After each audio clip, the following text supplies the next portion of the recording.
So Joe Biden offered some more delusional opinions on modern American politics for us. Take a look.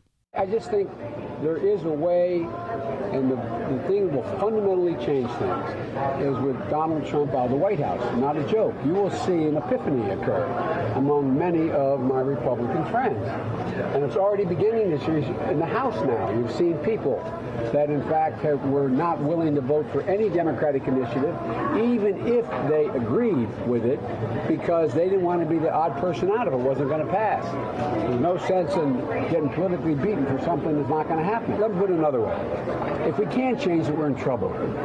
This nation cannot function without generating consensus. That is the most naive garbage I've ever heard in my life. He said a lot of Republicans are going to have an epiphany when Trump's out of office. And that epiphany will be, oh, gosh golly, we got to work with these Democrats because they want what's best for the country. And President Joe Biden has our best interest at heart, so let's work with him. He's bringing a super soaker to a gunfight. Bro, they're not that into you, dog. They're never going to be. Obama said the same shit. He said in 2012, if once I get elected to a second term, I think the fever will break and the Republicans will want to work with me.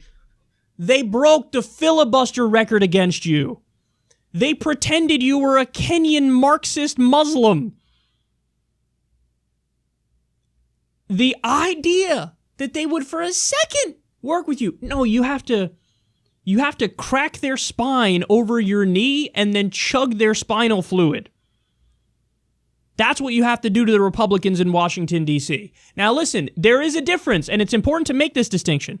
There is a difference between your average Joe Republicans, Republican voters, people in the country, and their representatives and their senators in Washington, D.C. The ones in Washington, D.C., they're too far gone. I mean, there's a handful of them, like, don't get me wrong, on foreign policy issues or criminal justice reform. Can you work with Justin Amash or Rand Paul? Sure. You can even work with Mike Lee on some foreign policy stuff. Sure. So are there little points of agreement with the libertarian-leaning Republicans? Yes. Are there even some points of agreement on, say, trade with the more paleo-conservative-leaning Republicans? Sure. There's only a handful of issues here and there where you could work with some of them. But like over 90% of them are just too far gone on every issue. They're completely and utterly corrupt and bought by Wall Street and the military-industrial complex and Big Pharma and the rest. And they're also socially as backwards as it gets. As backwards as it gets. If these guys had their druthers, is that a word? Druthers, is that a saying? I think I may have just made that up. It sounds like it's real, though. But if they had their way, we wouldn't even have fucking gay marriage in this country. If they could, they would roll it back, but they can't because the Supreme Court ruled that it's constitutional right. But if they had their way, we wouldn't even have that. You think you're going to level with people who want health insurance companies to kick people off for pre-existing conditions? And by the way, they do want that. They pretend like they're, but us, no, totally, we're for the protections now. No, you're not. We still have the videos of all these guys on Fox News arguing that it would be disastrous if we took away a health insurance company's right to deny you care for pre-existing conditions. If these guys had their way, everything in the country would be backwards. Joe, they're going to try to say whatever personal thing irks you the most, they're going to go full bore on that. We know you're handsy Uncle Joseph and you get weird touchy-feely with everybody around you, but they're going to try to argue you're a rapist. They're going to go next level low on you, son. They ain't going to work with you. They're going to laugh at you. They're going to smear you. They're going to stab you in the back. And by the way, you make it totally easy, too. Because your record is a disaster. You were for every terrible decision. You supported NAFTA. You supported Wall Street deregulation. You supported the Patriot Act. You supported the Iraq War. They're going to fucking obliterate you, dog.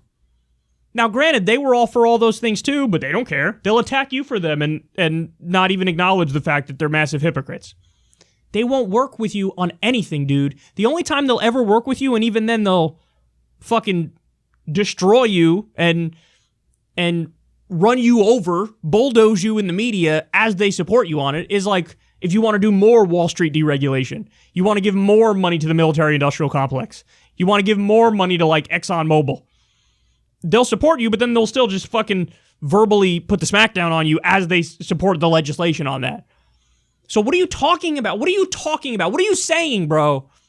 You really think Republicans in Washington, D.C. are going to work with you? Why? 'Cause you're an old white dude?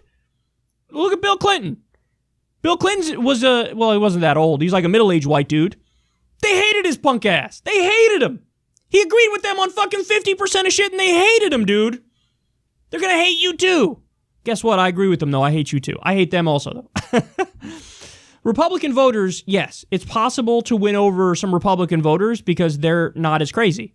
And if you're working class average Joe who votes Republican and then he sees a Democratic president give him health care, give him paid vacation time or something, they're going to go, oh shit, I kind of like this. So the voters, yes, you could win over the voters. But over 90% of those Republicans in Washington, D.C. are going to take a hatchet, hit you in the back with it, and then twist. Okay, so they're going to have an epiphany and the fever's going to break. This is the same bullshit Obama said, and then they decided they were going to fucking smear him 87 ways to Sunday. So this is childish, man. This is childish what he's talking about. I want somebody who's going to fight the other side because on most of the issues, the Republicans in D.C. need to be fought. It's that simple. And on the few issues where you work with them, you only work with the ones who you know it's possible to work with them, like Rand Paul on foreign policy. But that's it, dude. Dude, go away. This man is stuck in a previous generation, and he sounds like a naive child.